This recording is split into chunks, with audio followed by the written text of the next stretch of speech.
Let me give you a little bit about my life so far so you know how I got to where I am. First, I was born, okay, and then I grew up. I went to school at the University of Illinois, 4 years. You think I learned a heck of a lot in my 4 years at the University of Illinois? I learned how to drink beer. I learned how to chase women. Actually, I knew that before I got there, but I didn't learn a whole heck of a lot of anything when I went to college. I learned most of the wrong things. Joined a fraternity and certainly didn't learn the right things there either. But I can spell educated, so I got that much going for me. Then I became a DJ. How many of you are surprised to hear that? Spinning stacks of stacks and hot, hot wax. WPGU Rock 107.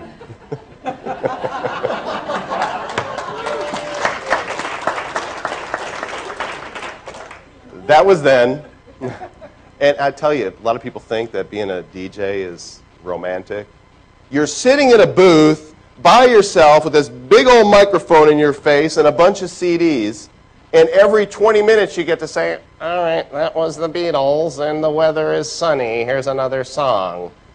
Boring, tremendously boring. I wanted to get out of it, so what I did was, the only thing I could do, I couldn't work for anybody else.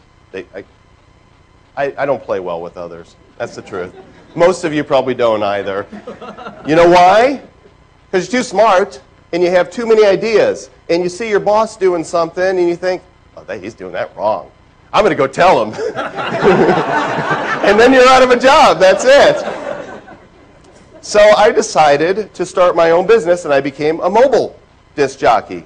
Bought my speakers, went out, got my music and my crates, and did a lot of wedding receptions. Every time I come to a hotel and I see them doing a party, I stop and look at the DJ, you know, and see what he's playing. Oh, I wouldn't mix those songs. No, that's all wrong. I did that for several years, but it didn't pay enough. I needed to supplement my income. So, here's a few words you all know. I've fallen and I can't get up. I sold those systems. They would give me leads, and I cut my teeth on direct sales from these leads that were phoned in from these people who think that one day they might fall and not be able to get up like that poor lady in the commercial.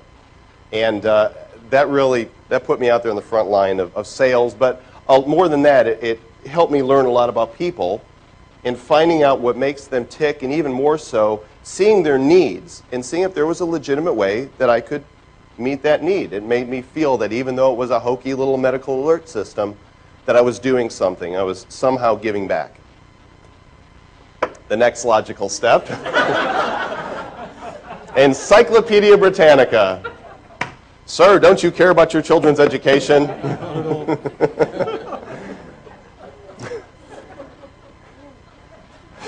A lot of great training took place at EB, and of course they eventually laid off their whole sales force. Who knows why? The internet and CD-ROMs you could buy. I used to sell a $2,600 set of books. Nice, padded leather, beautiful. Ooh, would you like to touch it? Now you can buy the Britannica on CD-ROM for about $30 or so, and if you go on eBay, maybe $10, the whole stinking encyclopedia. Now I got to say, there's still nothing that matches the feel of a book. Right? Am I right? Am I right? Something you could put your hands on, you know, something about sitting at the computer using it that's, I don't know, it's different.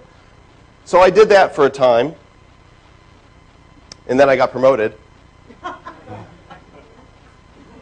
Worked at a couple radio programs and handled shipping and fulfillment for them, and eventually became a data entry manager. And this is all funny stuff, but the point in showing you all this is that what I learned at each one of those positions still serves me today. I don't believe there are any wasted experiences in our lives. Not a one, whether they're blessings or at the time they seem like curses. We can use everything that we have learned, our accumulated experience, and somehow you never would have thought that that thing would have mattered, but it comes back up. Especially now, running my own business, what I'm doing, I find more and more of these things come in handy. In 1995, I launched my first website. That's about 70 years in dog years and about 1,000 in internet time. And it's called worldvillage.com. World Village was designed to be a family-friendly alternative to a lot of the garbage that was then proliferating the internet. Did it stop the garbage? No, there's even more today. But I like to think that we did something good. We were doing software reviews and articles and clean chat rooms, things from a family-friendly perspective. So I set out to earn a lot of money with banner ads and that type of thing. You should have seen our business plan. We thought we were just going to be raking it in. Turns out they weren't exactly banging down our doors. That's how I got my start. In 1996, I partnered with a guy at USC who was a programmer, and he had created a rudimentary version of a game room where you could play hearts, chess, checkers, spades, backgammon against other people in real time on the internet. In 1996, this is pretty revolutionary. Tried to sell the thing, didn't have any luck selling it on my own, and one day I received an email from a little company called Yahoo! They said they were interested. I promise I won't sing again. That'll be the last time. They said they were interested in perhaps partnering. So the first time I actually came out to the Bay Area was in 1996 when Yahoo brought me out to San Jose, and I got to go to their offices and see the cute little purple cars with the yellow lettering. And they insulted me, basically. They didn't want to give me anything for it, and so I said no, and then I went home, and they called me back and said, well, how about this? Anyway, today it's Yahoo Games. And if who sat at a Yahoo game table before? Okay, if you've ever sat down at them, you see they've got these little avatars. You can scroll through them and pick. See anybody familiar on that page?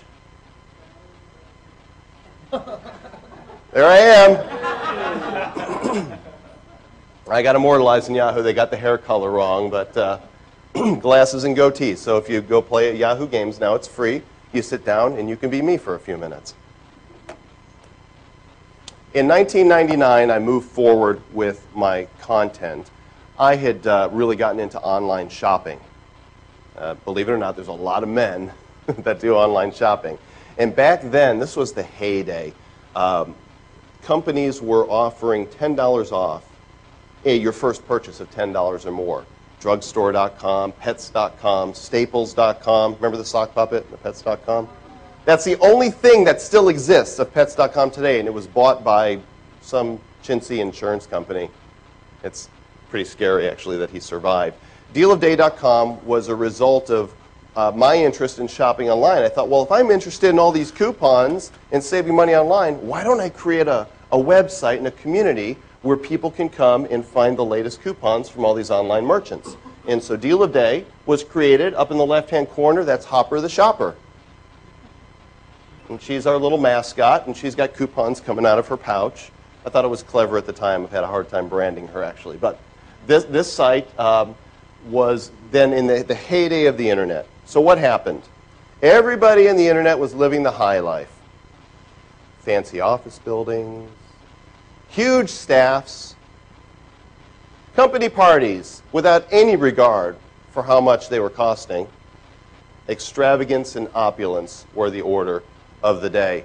And that was because back then, before the bust, venture capitalists were throwing ridiculous amounts of money. Ridiculous. Anything with a .com. Monkeyunderwear.com sounds like a plan. How much can we give you for that? How many millions do you need? Well, obviously, that couldn't sustain itself. There it is. They say a picture says what? 1,000 words. I think that tells a lot more than that. When that bust hit, most businesses had to lay off just about everybody. All those fancy office buildings, they were for rent again. No more big parties. I had to lay off everybody but one person, myself. And even then, by the time 2000 hit, I had to cut my own salary. Nobody was making any money online. The milk and honey stopped flowing. And we wondered, is this the end of the internet? Well, I knew if I toughed it out, if I was able to stay in business, and there was the rub, if I could stay in business, that there would be another wave. This is what happened before. Poor business models, abundant venture capital, and mega hype equals nothing. This is how we felt. Roadkill on the internet.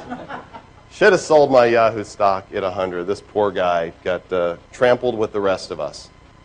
Okay, here's new internet math, because it's come around. Now what we have are solid business models, and we have real opportunity. The profits that are being made online now, this is real money. This is not funny money anymore. This is not venture capitalists putting money where it doesn't need to go. These are profitable companies that are making money.